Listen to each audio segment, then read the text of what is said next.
तो आज हम पढ़ेंगे पाठ 3 चांद वाली अम्मा। हम सभी ने अपने बचपन में कुछ न कुछ शरारत की है और जैसा कि आप भी करते होंगे, इसी तरह से एक बार आसमान ने भी शरारत की। बहुत समय पहले की बात है। एक बूढ़ी अम्मा रहती थी। घर में वह बिल्कुल अकेली थी, उसका कोई भी नहीं था और घर का सारा काम भी उसे ही करना पड़ता था। अब घर में कितने सारे काम होते हैं, बर्तन धोना, खाना बनाना, पानी लाना और साफ सफाई करना, ये सारे काम बुढ़िया अकेले करती थी।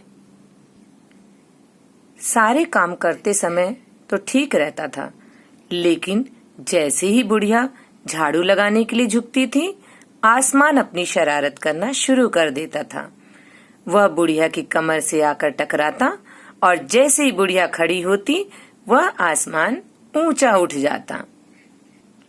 यह क्रम लगातार चलते रहा। बुढ़िया नीचे झुकती, आसमान आकर टकराता और बुढ़िया खड़ी होती उसे मारने के लिए कि आसमान ऊपर उड़ जाता। एक दिन अम्मा पानी भरने के लिए कुएं पर गई थी। किसी बात पर वहां उनका झगड़ा हो गया। अब बूढ़ी अम्मा गुस्से में तो थी ही। घर आकर उन्होंने सफाई करना शुरू किया।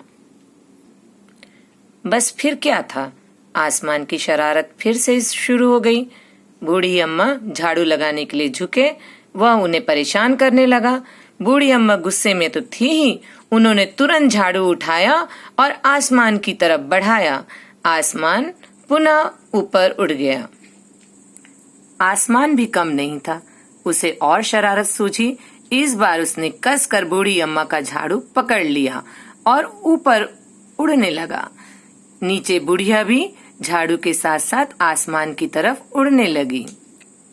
ना तो आसमान ने झाड़ू छोड़ा और ना ही बुढ़िया ने, लेकिन काफी ऊंचाई में जाने के बाद बुढ़िया को थोड़ा डर लगने लगा। उसने बार बार कहा, मुझे छोड़ दो, मुझे छोड़ दो, लेकिन नहीं, आसमान तो अपनी जिद पर अड़ा हुआ था। उसने कहा, नहीं नहीं बुढ़िया अम्मा, अब तो तुम्हें मैं अपने आसमान में ले जाकर ही छोड़ूंगा। बूढ़ी अम्मा समझ चुकी थी कि अब यह आसमान उन्हें छोड़ने वाला नहीं है। तभी उसे एक चमचमाता हुआ चांद दिखाई दिया। उसने सोचा, क्यों न मैं इस चांद पर चढ़ जाऊं। बस फिर क्या था, बूढ़ी अम्मा ने तुरंत अपना पैर बढ़ाया और चांद के ऊपर चढ़ गई। अब आसमान ने सोचा कि अब चांद तो इसकी मदद करेगा, तो उसने तुरंत झाड़ू छोड़ दिया और तब से लेकर आज तक बूढ़ी अम्मा उसी चांद पर बैठी हुई है। बच्चों, हमें आज भी जो चांद में धुंधला सा चेहरा दिखाई देता है ना, कहते हैं वही है चांद वाली अम्मा। तो यह तो थी हमारी कहानी चांद वाली अम्मा की। तो आप सभी ने भी शरारत की होगी कुछ न कुछ। तो आज आप अपने माता पिता के साथ बैठकर उन्हें बताइए कि आपने क्या क्या शरारतें की। हम फिर से मिलेंगे, तब तक के लिए धन्यवाद।